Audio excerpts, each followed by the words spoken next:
من الشيطان الرجيم بسم الله الرحمن الرحيم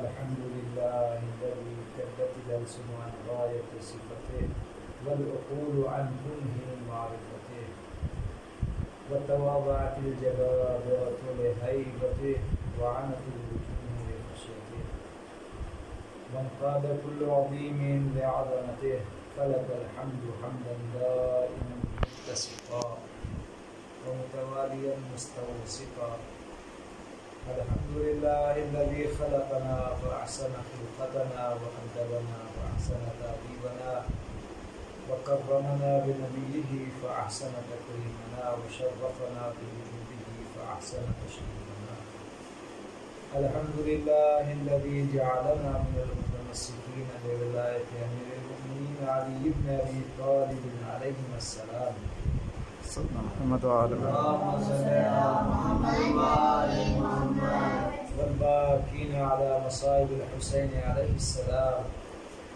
ثم الصلاة والسلام على أشرف الأنبياء والمرسلين وعلى آله الطيبين الطاهرين المعصومين وصحبه المقربين أما بعد فقد قال الله سبحانه وتعالى في القرآن المجيد وهو أصدق الصادقين بسم الله الرحمن الرحيم أحسب الناس أن يتركوا أن يقولوا أحسب الناس أن يتركوا أن يقولوا آمنا وهم لا يفتنون صلوات اللهم صل على محمد وعلى محمد. محترم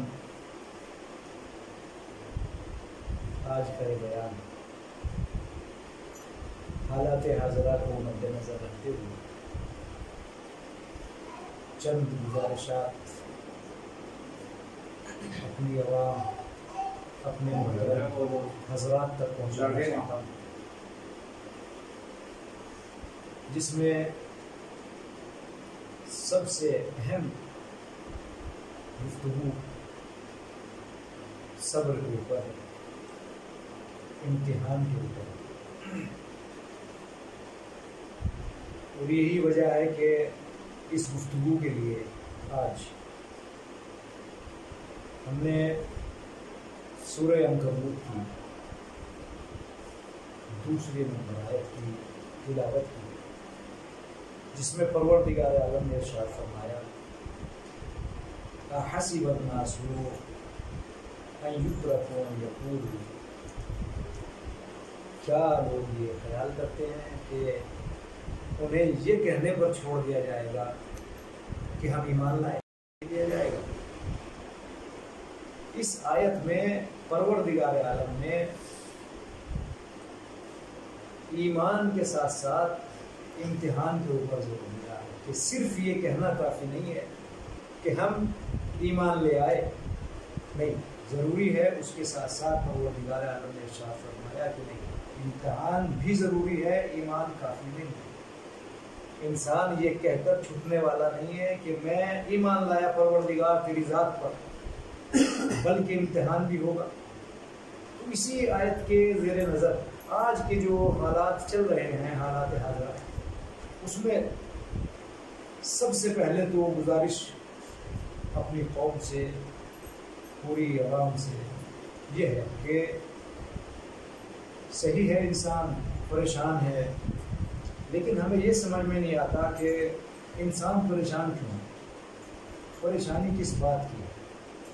آج سے پہلے تو جب بھی کسی سے یہ پوچھا جاتا ہے کہ بھائی آپ واجبات کو انجام دیتے ہیں، محرمات کو چھوڑتے ہیں، کیا واجب پر عمل کرتے ہیں، کیا آپ نماز پڑھتے ہیں، روزہ رکھتے ہیں، تو کہنے والا یہ کہہ دیتا تھا کہ بھائی مولانا کیا کریں، کام بہت زیادہ ہے، آفس جانا ہوتا ہے، ڈیوٹی ہے، بزنس ہے، اور یہ کہنے کے بعد میں صبح نکلتے ہیں 7 بجے تو پھر آتے ہیں 10 بجے، آگے کھاتے ہیں پیتے ہیں، سو جاتے ہیں۔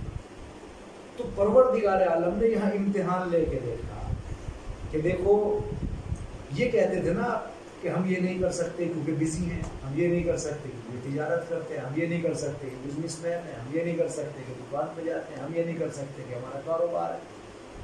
تو آج پروردگار عالم نے گھر میں بیٹھ کے بٹھا کے لوگوں کو محفوظ کر کے کہ دیکھو تم اب تو بیکار ہو، تمہارے پاس کچھ نہیں ہے، آج تو کوئی کام نہیں ہے، تو کیا ایسے ماحول میں بھی انسان پروردگار عالم کی عبادت نہیں کر سکتا؟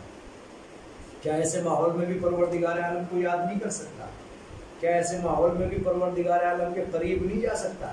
یعنی پروردگار عالم نے اپنے قریب ہونے کے لیے انسان کو ایک موقع دیا کہ دیکھو تمہیں ٹائم نہیں تھا لیکن ہم نے تمہارے لیے ٹائم کو فراہم کیا۔ یہ لاک ڈاؤن جو چل رہا ہے پہلے 21 دن کا وہ پھر بڑھا دیا گیا اور نہ جانے کب تک کیا کیسے ہو، تو یہ پروردگار عالم کے لیے اور پروردگار عالم کے قریب ہونے کے لیے انسان کے لیے چانس سے بہت بڑا کہ چاہیے کہ اس چانس کو لے، اس کے اوپر عمل کرے، اسے فرصت کو غنیمت سمجھے۔ ایسا نہیں ہے۔ اچھا ایک بات تو یہ ہو گئی یہاں پر کہ انسان کو سوچنا چاہیے کہ جو فرصت ملی ہے یہ کسی ایسے ویسے کام کے لیے نہیں ملی، بلکہ پروردگار عالم کے قریب ہونے کے لیے، پروردگار عالم کی عبادت کے لیے، اس لیے کہ سکون آپ کو اے سی میں نہیں ملے گا، سکون آپ کو دوسری چیزوں میں نہیں ملے گا، سکون جو ملے گا پروردگار عالم کے ذکر میں ملے گا۔ ایک صلوات پڑھیں محمد والے اللہم صلی علی محمد وعلی محمد۔ یہ امتحان کی گھڑی ہیں۔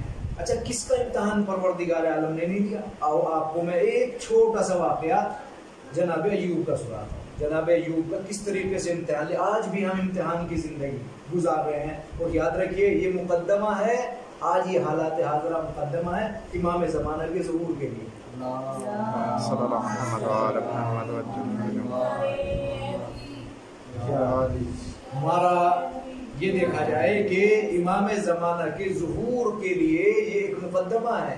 ہمیں چاہیے کہ ہم اپنے آپ کو جو پریشانیاں ہمارے نفس میں تھی، ہمارے جو اخلاق میں پریشانیاں تھی، جو ہمارے کردار میں پریشانیاں تھی، ان پریشانیوں کو، ان اخلاقی بیماریوں کو آج ہم دور کریں، اس لیے کہ امام زمانہ کے وہی قریب ہو سکتا ہے کہ جو اخلاقی بیماریوں سے دور ہو، وہی ہو سکتا ہے جو اللہ سے بہت زیادہ قریب ہو، اس لیے کہ جو اللہ سے دور ہوگا وہ امام سے قریب ہو ہی نہیں سکتا۔ جو اللہ سے قریب ہے وہ امام سے قریب ہے، جو اللہ سے دور ہے وہ امام سے بھی دور ہے۔ یہ کہنے سے کافی نہیں ہوتا کہ بھئی ہم امام زمانے کے ساتھ ہوں گے، ان کے سپاہیوں میں ہوں گے، نہیں۔ یاد رکھیے یہ ماحول جو آج چل رہا ہے پروردگار عالم کی طرف سے فرصت ہے۔ اور جو ایک پیغام میں یہ بھی دینا چاہوں گا کہ جو لوگ ہمارے مسلمان بھائی جو آج یا تب سبھی طبقے کے لوگ، سبھی افراد آج جو بے صبری کا یہ ایک ماحول پیدا کیے ہوئے ہیں کہ بس کہیں سے بھی مل جائے، نہیں، یہ دیکھو آپ کا حق ہے کہ نہیں ہے، یہ دیکھو آپ کا یہ حق ہے جو آپ لے رہے ہو، یہ صبر تو ہمیں کرنا پڑے گا، اس لیے کہ آج ہمارے پاس نہیں ہے، کل تھا تو ہم نے کیا کیا، آج نہیں ہے تو وہ پروردگار عالم دکھانا چاہتا ہے کہ دیکھو اب تم اس کنڈیشن میں ہو کہ اگر تمہارے پاس پیسہ بھی ہے نا تو وہ کام آنے والا نہیں ہے۔ اگر انسان کو باہر ہی نہ جانے دیا جائے بتا لائے گا کیسے، پیسہ کھائے گا کیا؟ نہیں۔ یاد رکھیے سب کچھ پیسہ نہیں ہوتا۔ آج موقع ہے روحانیت کو اپنی آگے بڑھائیے، اپنی روحانیت کو عروج پر پہنچائیے، معیار دیجیے۔ اور کیسے امتحان تو سب کا لیا گیا، جناب ایوب کا دیکھیے آپ، جناب ایوب کا بھی امتحان پروردگار عالم نے دیا۔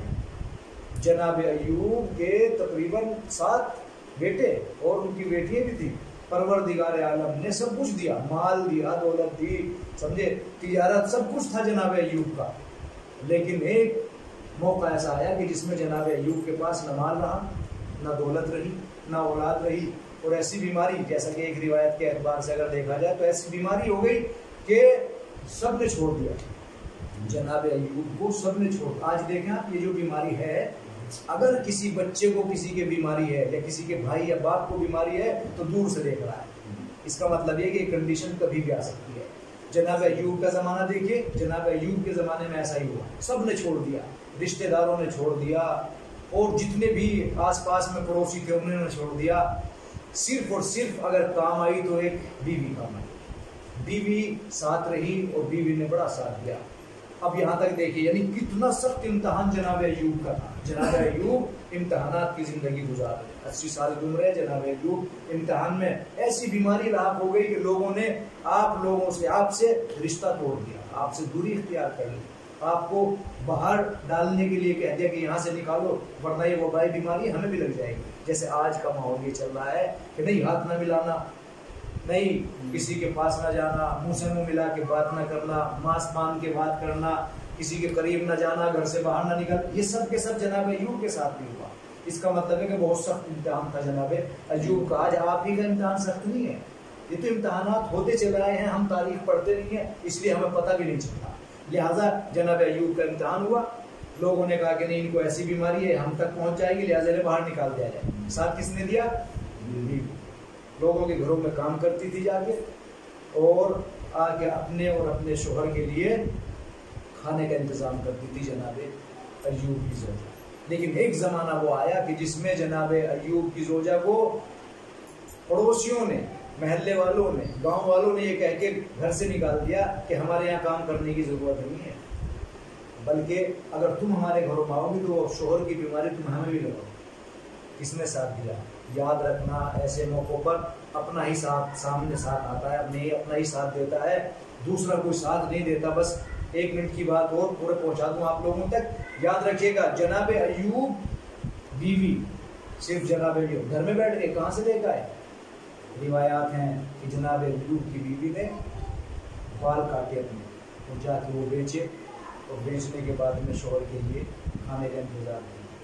دوسرے دن پھر ایسے کہ جناب ایوب نے کہا کہ یہ کیا ہو، تم کہاں سے لے کے آئے؟ تو جناب ایوب کو بتایا. جناب ایوب نے کہا ہے سر کھینچے، پروردگار میرے اوپر یہ وقت آ گیا. جناب ایوب نے سر دہا، یعنی یہ کیسی تھی جناب ایوب کی کہ کیا کہے. اور جو بیوی کہتی ہے کہ تم تو اللہ کے زیادہ قریب، اللہ سے ہو. کا دیکھو تقریباً آج 18 سال ہوئے ہیں، 18 سال کی عمر مان لو، یعنی 18 سال کی یا 16 سال کی یہ زندگی جو بیماری کی ہے، 80 سال تک پروردگار عالم نے ہمیں اتنے عیش و آرام میں رکھا. لہٰذا ہم 16 یا 18 سال کے اس عرصے میں چیخیں مارنے لگے. پروردگار عالم اس سے پہلے تو ہمیں آرام اور آسائش میں رکھے ہوئے تھا.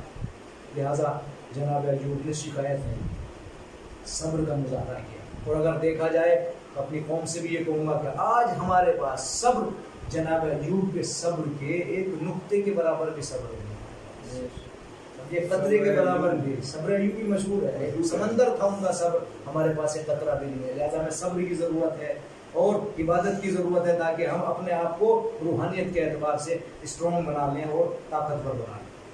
یہاں تک بات پہنچی تو جناب ایوب کی بیوی نے ساتھ دیا. اس کے بعد پروردگار عالم نے جناب ایوب کی پریشانیوں کو دور کیا. ایک وقت وہ آیا کہ جناب ایوب کی تمام تر پریشانیاں دور ہو گئی. جناب ایوب نے پروردگار عالم سے یوں دعا نہیں کہ پروردگار میری بیماری کو ختم کر دے، لیکن پروردگار عالم کو اس صبر پہ اتنا رحم و کرم آیا، یہ صبر اتنا اچھا لگا کہ پروردگار عالم نے جناب ایوب کو صحتیاب بنا دیا. اور صحتیاب بنانے کے ساتھ ایسا جب بیوی گھر میں آئی تو آنے کے بعد جناب ایوب سے کہتے ہیں یہاں ایک مریض تھا، اسے آپ نے دیکھا، وہ جب وہ صحیح تھا نا وہ ایسا ہی لگتا تھا جیسے آپ لگ رہے، یعنی بیوی کو پہچان نہ تھا. اور اس کے بعد جناب ایوب کی بیوی کو بھی پروردگار عالم نے جوانی عطا کر دی. اس کے بعد جناب ایوب کے پروردگار عالم نے تقریباً 26 بیٹے اور اس کے بعد بیٹیاں پروردگار عالم نے عطا کی. دیکھیں ایک صبر کا نتیجہ کہاں تک پہنچا. تو میں اپنی قوم سے، پوری عوام سے، پورے یعنی دنیا کے رہنے والوں سے ایک گزارش کروں گا کہ صبر کا مظاہرہ کریں، صبر دکھائیں، صبر سے کام لیں، اس لیے کہ صبر سے بڑی تلوار، ہتھیار صبر سے بڑا کوئی نہیں ہے. پروردگار عالم کے قریب ہو جائیں. پروردگار عالم کے جتنے قریب ہوں گے اتنا ہی امام زمانہ کے قریب ہوں گے. لہذا میں اپنی بات کو یہیں پہ ختم کرتا ہوں. وما علینا الا البلاغ.